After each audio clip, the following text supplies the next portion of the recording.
Reboots have become an almost constant part of TV these days, from big-budget revivals of beloved shows to nostalgic throwbacks that try to capture the magic of their predecessors. It seems like no classic TV show is safe from a modern makeover. But let's be real, not all reboots hit the mark. While some bring back the charm of the originals, others miss the mark entirely, leaving fans disappointed and wondering why the classic versions ever had to be touched in the first place. We're going to look at 5 reboots that tried and failed to bring back the magic. Sometimes, nostalgia is enough. But these reboots show that simply bringing something back doesn't guarantee it will work again. In the 1980s, Knight Rider was more than just a show, it was a cultural phenomenon. David Hasselhoff became a TV icon, racing around in the sleek, futuristic Trans Am named KITT.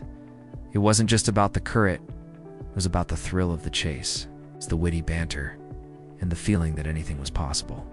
Knight Rider was fun, and that was enough to keep audiences hooked. In 2008, NBC decided to bring Knight Rider back. However, rather than tapping into the fun of the original, they chose to go in a much darker direction. The show kicked off with a TV movie where David Hasselhoff made a brief return. But instead of seeing him as the confident, action-packed hero we remembered, he was portrayed as a washed-up, absentee father. The whole vibe was sad, almost like the show was trying to hold on to the past while acknowledging that it was long gone. The new lead. Justin Bruning took over as Mike Tracer, but his performance didn't have the charm or charisma of Michael Knight. Instead of bringing energy to the role, Bruning's portrayal was flat. The character felt like a poor replacement for the original. Deanna Russo, playing his love interest, Sarah, gave it her all. But the lack of chemistry between the two made it difficult to care about their relationship. And then there was KITT. The iconic Trans Am was replaced with a Ford Mustang that could morph into different vehicles. While it seemed like a cool idea, it lost the soul of the original KITT, voiced by Val Kilmer. The new car sounded more like a confused AI than the witty, charming companion we had loved. What once felt like a character of its own now seemed like a soulless machine. The reboot also shifted the show's tone, moving away from the campy fun of the 80s and into a darker government conspiracy territory. It was no longer just about high-speed chases, it became about shadowy black ops, surveillance, and government cover-ups. What made Knight Rider great was its straightforward action and high-tech fantasy, but this reboot lost the heart of the original. Fans quickly tuned out, and the show was canceled after just 17 episodes. Get Smart was a true gem of 60s television.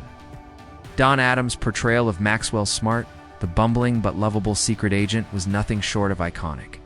With gadgets that rarely worked and a knack for getting himself into absurd situations, Smart was the perfect combination of comedy and spy spoof. The show's humor was quirky and intelligent, and Adams' delivery made every silly moment feel like pure gold. In 1995, Fox decided to give Get Smart a modern revival. Don Adams and Barbara Feldon returned, but this time Max was the chief, and Agent 99 had become a congresswoman. The show's focus shifted to Max's son, Zach, played by Andy Dick.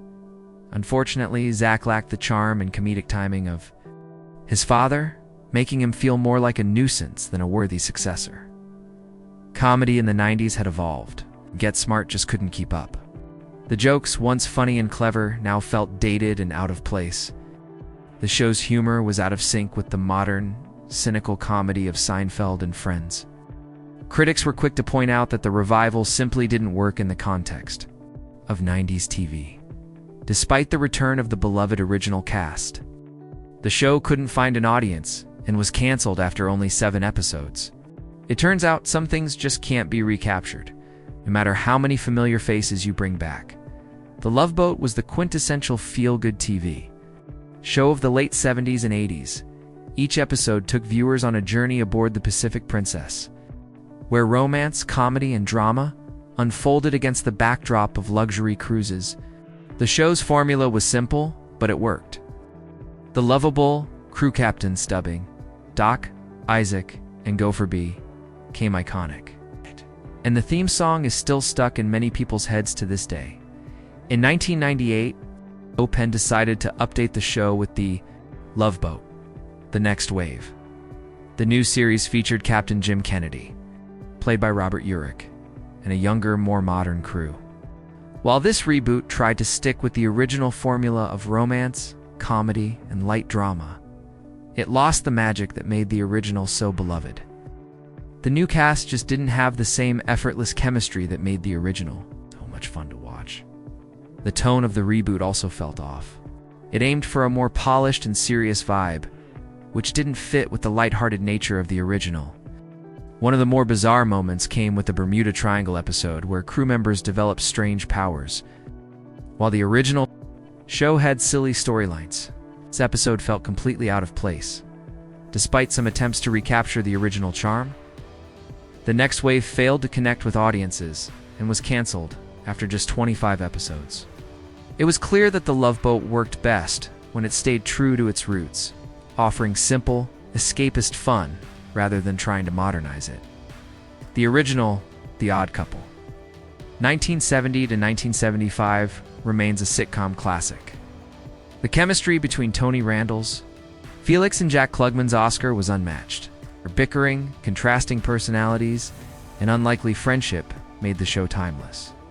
The humor wasn't just about the situations, it was about how those characters interacted with each other, the bond they shared. In 2015, CBS brought The Odd Couple back with Matthew Perry as Oscar and Thomas Lennon as Felix. At first, it seemed like a good idea. Both Perry and Lennon were seasoned comedic actors, but from the start, the magic of the original was missing. Perry's Oscar didn't have the lovable slob quality of the original, and Lennon's Felix lacked the warmth that made him so relatable. The chemistry between the two leads just wasn't there. The writing didn't help. The new show often felt like a generic sitcom, relying on tired jokes and predictable setups, rather than the character-driven humor that made the original so memorable. Despite a 3-season run, the show never gained a lasting audience, and it was quietly canceled in 2017. When The X-Files first aired in the 90s, it was revolutionary. Mulder and Scully became TV icons, and the show's mix of government conspiracies, alien encounters, and supernatural mysteries kept viewers hooked for 9 seasons.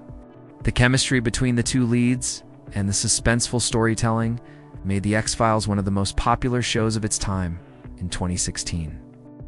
The X-Files returned for a 6-episode revival, much to the excitement of fans. But the revival quickly proved that some shows are better left in the past. The plot was muddled, with endless retcons and convoluted storylines that made it hard for viewers to follow. The alien conspiracy, which had been central to the original series, was dropped in favor of a more confusing and disjointed narrative. The revival's biggest flaw was its inability to give fans closure. Instead of resolving the lingering mysteries, it only added more confusion and unanswered questions. The standalone episodes were decent, but the mythology episodes felt like a missed opportunity to wrap up the series properly. These reboots show that while there's always a temptation to bring back what we loved, some classics are best left untouched. Whether it's the magic of the original cast, the charm of a simpler time, or the unique tone of a show, some things simply can't be recaptured. Instead of reboots, maybe we should just remember these classics for what they were: flawed, fun, and perfect in their own time.